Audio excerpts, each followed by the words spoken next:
I think there are potentially circumstances where women are going into any avenue of social media and trying to build themselves up, where they are potentially trying to get out of a very bad situation or sacrifice themselves some happiness, some laughs down the road, which are going to negatively impact them, to try and better their immediate family, their children.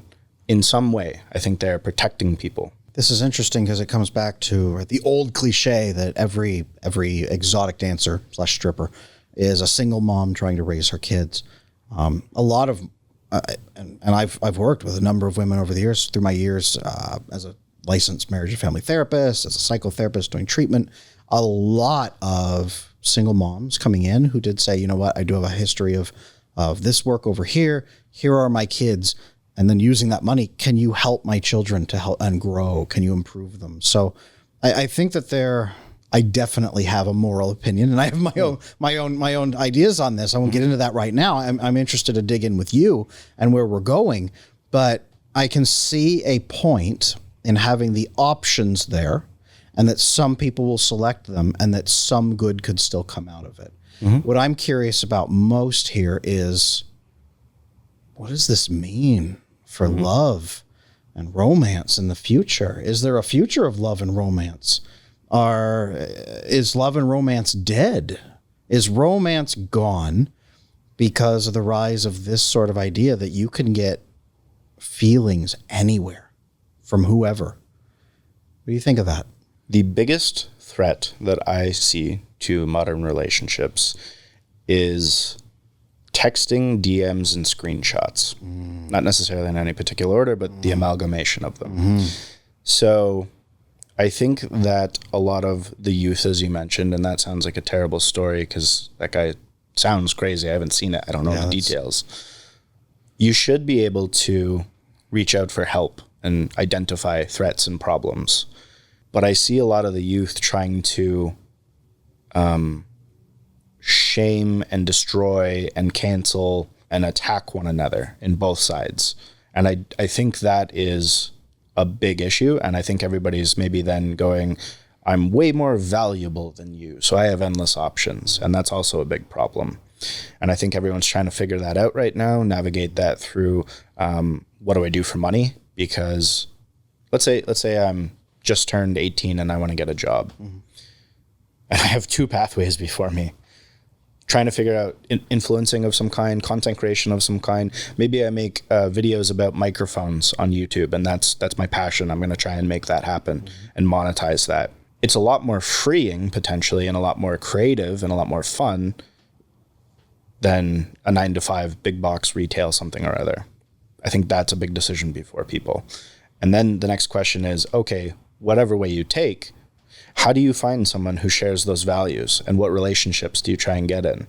Because this, with the microphone, is 12 to 14-hour days of content creation and trying to figure things out, and you suddenly might not have time to go meet someone. Versus the other lifestyle, maybe you have much less wealth and value, but you're a good person and you build a lot of quality relationships with each other.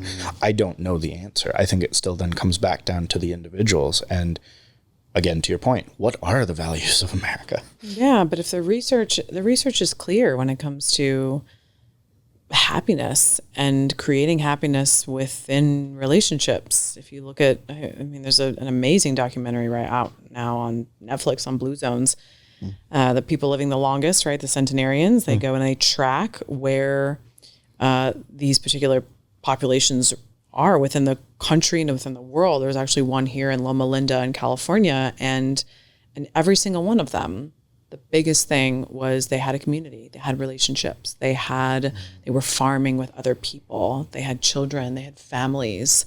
So my fear is that ultimately we are creating a generation that is not going to be happy. They don't know what happiness is. They're sitting in their basement, 14 hours a day, making a lot of money, sharing it with whom?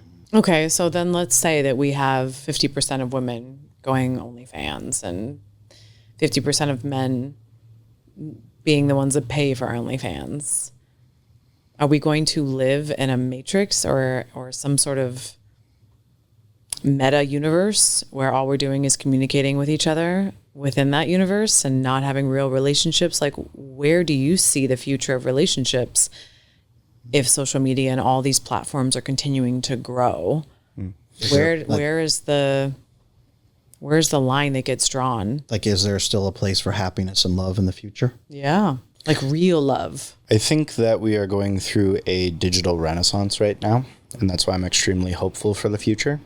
Because what I see and believe, happy to be wrong about, is that people are getting extremely creative with new avenues to create wealth and money and passion and creativity, and they're starting to put themselves out there. And I don't mean in the OnlyFans sense. I mean in any sense on social media.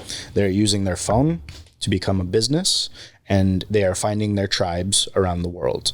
You might be able to make a video about a microphone that suddenly someone in India who's been trying to learn how to become a podcaster can see, and you can build that network and community. And then suddenly someone in Australia wants to chime in because they've been doing it for 20 years and know a better microphone. And you can really start to help each other globally find what you're interested in and free yourself in a lot of ways, a lot of cool ways. And I think that we are just at the beginning of that. And I think that what technology is going to do for society is largely going to be net positive. I think that a lot of nations around the world are rising in success rates. A lot of people around the world are not having kids die at childbirth. Our health is improving. Technology turning into biotech in the near future might help people.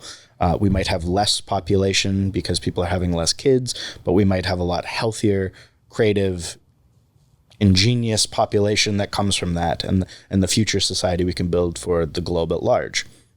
Kind of think things are heading in that way.